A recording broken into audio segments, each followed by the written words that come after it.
Hi guys, I know it's been forever since I was here. I've been intending to do this for quite some time, to come back and vlog again and record what I've been doing, where I've been, what happened. I got pregnant. And I thought that I would continue with vlogging and documenting what happened to me and what was going on with my life at that time, because I felt like it was good content, but I just couldn't. So I got pregnant and I didn't know that I was pregnant, and my sister's wedding was coming up, so I was literally busy. And I get to a point where now we had to travel. The wedding was in Kisumu, so we had to travel to Kisumu. And that week I remember telling my husband that, you know what, I think we're gonna have a baby this time. I think I'm pregnant. And he was like, yeah, I know you're pregnant. I'm like, oh, how do you know I'm pregnant? I mean, we were just in a space where we're like, whatever happens, happens. We're not trying to be pregnant. You're not trying not to be pregnant. So I got pregnant and I found out at my sister's wedding. So I'm excited, at the same time I'm scared. I was excited because it was something that I had been praying for, that it happens at a time when God had planned, because we had gone through a miscarriage of, I think, a few years before, and it got me to a place where I didn't know whether I wanted to have kids anymore. When I was going through my miscarriage, somebody told me that, you know, for you to get over it, get pregnant quickly. But I was like, I don't want to get pregnant quickly. So 2 years on the line, I'm pregnant now, and I'm not able to tell my parents, I'm not able to tell my siblings or my family, because there's a wedding and we are happy for my sister, and I don't want to take the spotlight from her, and I'm busy, and I know when they know that I am pregnant, then they will want me to slow down. I didn't want to slow down. So, well, the wedding ends, we come back to Nairobi, and then I catch a UTI, and that was at 8 weeks. I remember my miscarriage happened at 8 weeks. So the first few weeks was crazy, because I was like, Lord, I hope that I'm not gonna lose this one. I didn't want to lose this one. So I was holding on to hope. So at 8 weeks I catch a UTI and I get really, really scared. So I went to the nearby clinic, Kanjo, of course, and I explained to the doctor that I found there how I was feeling, and they got me into erythromycin, and erythromycin got me crazy. Now let me step back. When I found out that I was pregnant, I did not expect morning sickness or all those, but I started feeling tired, and I started feeling like I didn't want to do things, and I'm an energetic person. So when you cannot move, you can't get out of your bed, you can't walk to the places where you normally walk, and I was so confused, and I was wondering, what is wrong with me really? You know, I have all these moods, and it didn't hit me. I knew I was pregnant, but it didn't hit me that it could be morning sickness. So I called my family one night, I remember, and I was like, y'all, there's this laziness that has hit me. I think it's the devil. We need to pray. And we literally prayed it away, and we cast all the demons. Oh my God. Now that I'm thinking about it, it's really funny. So yeah, we prayed it away and it didn't go away. Then I catch a UTI. I went to the hospital. They gave me erythromycin and they told me take it for 3 days. And it was about 3 tablets. Do I remember really? I don't remember, but it was more than 2 tablets per tick. So the first time I took it, it was bad, very bad. I mean, my body just refused to take erythromycin. I was sick. I was feeling like no, so I didn't take it again. But anyway, the UTI cleared off, and I was good to go. I was really happy that I didn't have, any other things. And the 8th week has passed. Now we're in 9th week, and then I broke the news to my family. I was really happy and my family was happy for me, and we were looking forward to having a child. So my husband and I, we were always daydreaming and thinking of how it's gonna be. But then my morning sickness was crazy. I was smelling everything. In my house we have 2 toilets, so the other public toilet, I would call it public toilet because that is where everybody goes. OMG, it would smell like a drunkard's poop, it would smell like a goat's poop, it would smell. I would be sitting in the sitting room and somebody opens the door. I don't see it, I'm not seeing, like there's a wall. Somebody opens the door and I know that door is open. Like it would be washed, scrubbed, jik, Harpic, I would buy every detergent and it would get cleaned, but it still had that smell. I just couldn't. It would get me, I just couldn't help it. I couldn't have it. And yeah, my mouth would fill with saliva. It was just annoying. And I don't know, and I would want to sleep all the time. Once I actually figured out that all these things are happening to me because I was pregnant, I took it easy on myself, and I said, this is Shitani, this is not the devil, this is God's work. By the way, I hated with a passion. My mimea passion just left. I couldn't go to my balcony. I removed all the plants that I had in my house, and I couldn't see them. So the first 3 months was crazy. Let me say 4 months. Then I went home and I survived. After home, we came back. I think we spent a week, and right about July, the end of July, one day after I think our first or second clinic, I started feeling weird. I told my hubby, and he told me, why don't you go to the hospital? And I'm like, no, I don't feel like going to the hospital. We were just at the clinic the other day and I don't feel like I should go to the clinic again. Why not just stay here, watch it, take care of myself? I don't think it's gonna be that bad. So I stayed in the house. It was around midday. Evening comes and this pain begins to be very intense. Right under my pelvis, there was this excruciating pain. So at around 10 p.m. I told my hubby, you know what, I don't think I can have it. Let's just go to the hospital. So we went to Mater Hospital, and I hadn't planned to go to Mater Hospital. The reason why I chose Mater is because when I started my clinics, the first time I went for clinic, they checked my pressure. I went to a public hospital, a dispensary basically, and they checked my pressure and it was way high. So they told me, you know what, we cannot have you here.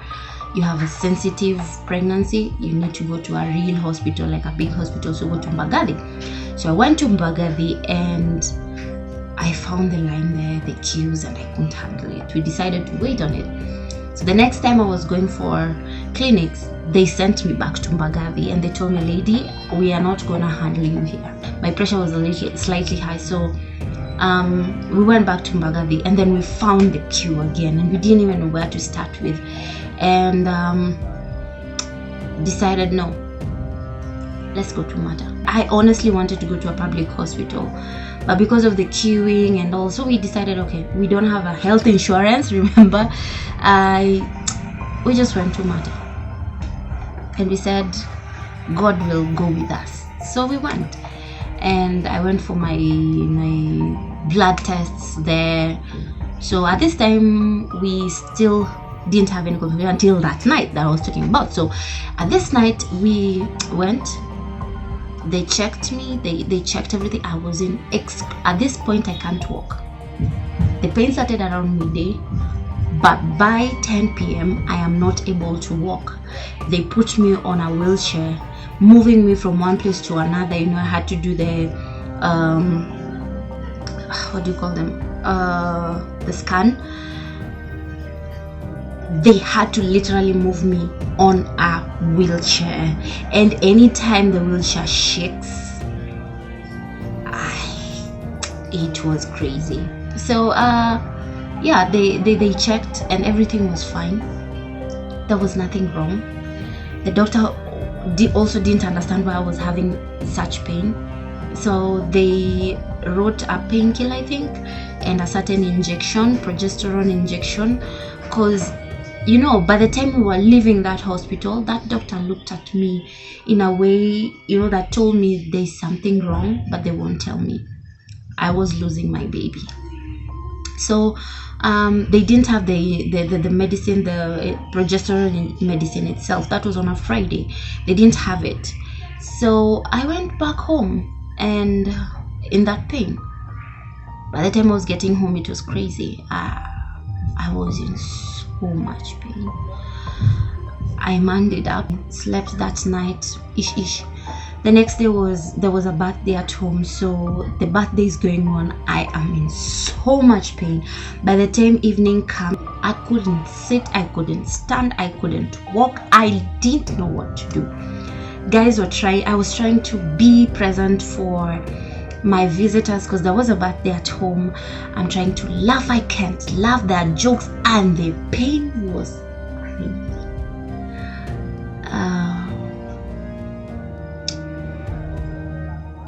I didn't sleep that night. My husband didn't sleep that night. I sat up. I would go to the toilet. I remember going to the toilet and just saying, if it has to come out, then let it come out, because I am not able to handle this pain anymore. That night, I remember, is when my mom called me and she's like, how are you doing? And I'm just, I'm trying to downplay it. Yeah, I'm fine. But my eldest sister had called her and I had told her about it, and I told her, I think it's UTI. They told me it's a UTI, by the way, in the hospital. They're saying it's a UTI, but I don't think it's UTI because it's really painful. And my sister also downplayed it to me because she didn't want me to know what was going on. So I'm thinking it's a UTI, but how can it be so painful that when I'm going to pee, it's like somebody taking a needle and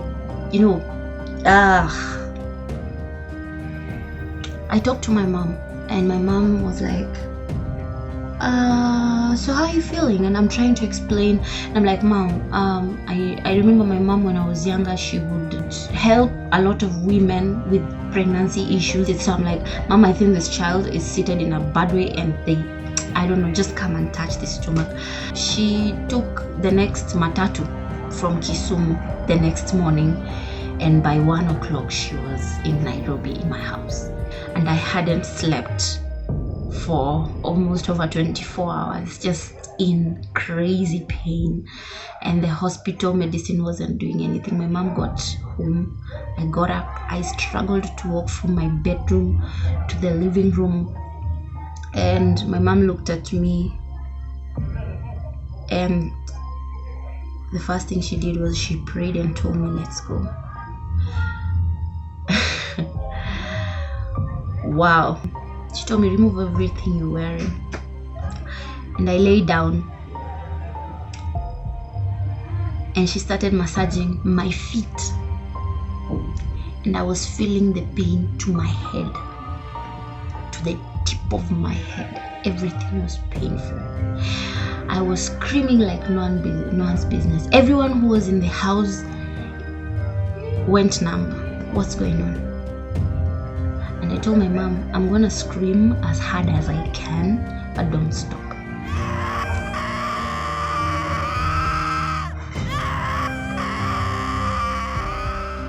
I have no words for what I was feeling. She looked at my stomach and she told me, this is not a pregnancy. I'm not seeing a normal pregnancy here. I was at 5 months, but the bump was down near at the pelvis. So basically the child was laying on something that I came to find out was a fibroid. I had a huge fibroid. I had a very big fibroid, but at that time we still don't know what it is. So she's massaging this stomach and she's trying to pull the baby up, and I'm screaming like no one's business. It is painful. I can't move. She massaged until I stood up straight for the first time. and anytime I would go to the toilet, I would feel my whole womb going down. You know, you feel like somebody has taken a sword and is... So she did the massage twice that day. Of course, I screamed like no one's business twice that day. But then we still were looking for a midwife. By Monday, that was on a Saturday. No, wait. The birthday was on a Friday. The pain started on Friday. Then there was a Saturday. The birthday was on a Saturday. She came on Sunday, and we got a midwife on Monday. Big up to Mama Albert. She showed up. When she came, they didn't sit. They just came in and they told me go to the bedroom, undress. I undress, and she came with one of my aunties. Big up to my auntie, Mama Didi. You're the best. They came. So my mom, the midwife, and Mama Didi. I'm on my bed. Mama Didi holds one of my legs. My mom is holding two of my hands like that. I'm on my bed, remember? So my hands are like that, and my mom is holding them. Mama Didi is holding one of my legs down, and I requested that one because I couldn't lay down straight. So I just asked her, please, wacha tu nikunje hii. So I was like stepping on my bed with one of my legs lying down. She had some medicine, and she had some traditional medicine, and she also had some soap. Of course, they prayed first. Asked for some warm water and a bar soap. Then said, God, I'm gonna do what I can, but the rest we are leaving it to you. And then she started touching my stomach, and I'm like, at least the way you're holding it today is not as painful as it was yesterday. My auntie just laughed and said, hey, okay. Little did I know that it was going to be hell on earth, my dear. What? I have never made that kind of noise ever in my life. Even when I was going through labor pain, it was not as painful as what I went through. That is pain I cannot wish to my worst enemy. Yeah, ile ni kukandwa. She was inserting her fingers like this, right at the pelvis, and pulling it up like that. Guys, I was screaming and shouting. I could not cry. I could not call my mom. I could not call my dad. I think I called my late grandmother. I don't know who else. Yani, nothing was painful.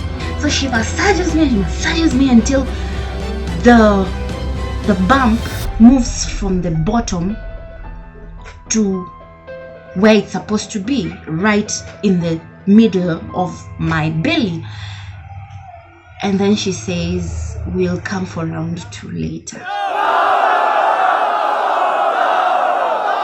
The same day she came for that massage, the same day I got my progesterone jab, which was really hard to find in Nairobi.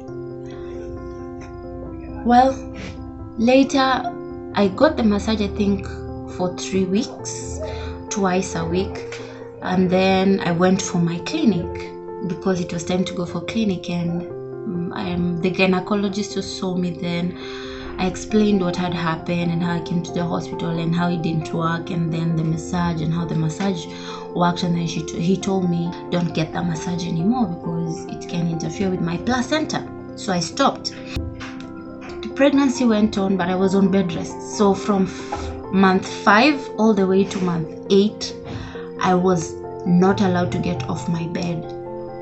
I wasn't able to walk long distances. Long distances means getting out of my house, going to the shop and coming back. I was not able to. I would get up, go to the kitchen, get some water or something, and I would feel the baby move down. I'll go to the toilet to pee, and I would feel the baby going down. By the way, I haven't told you this part. When the pain was there, when the pain was starting, I would not sit on my toilet seat. I would turn on the shower, stand in the shower, and pee in the shower. But while I'm peeing, I'm screaming. And while my mom was still at home, she would run and stand next to the toilet or the bathroom, hoping that I wouldn't tell her that I've seen blood, because the next thing that was going to happen is a miscarriage. And I stayed on like that for I think 2 weeks or 3 weeks, in that kind of pain. Whenever I would feel like pain, and you know, you're almost like 6 months, so you feel like peeing all the time. Second trimester, of course, your blood is no smaller and you can't hold in pee for a long time, and I'm in pain. So anytime I feel like going to the toilet, I am traumatized.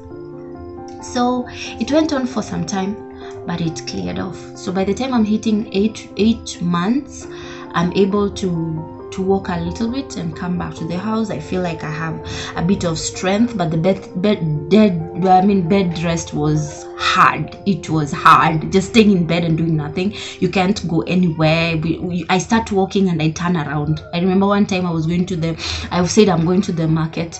I walked I think 200 meters. I came back to the house because I wasn't able to move, literally.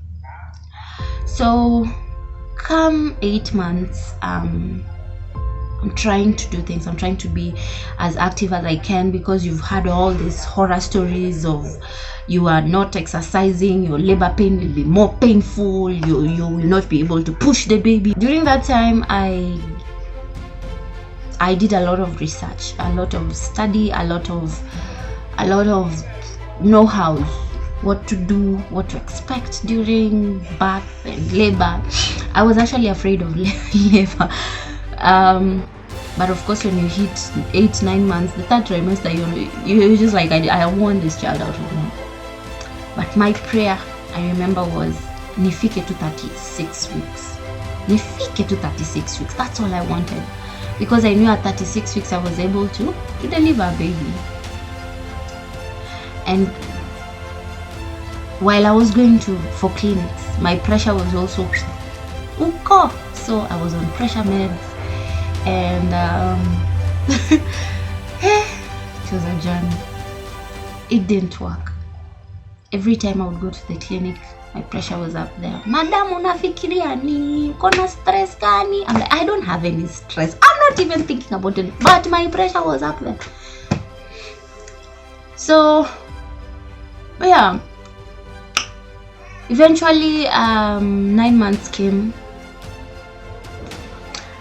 and then the rest of my story is my birth story, which is another story for another day.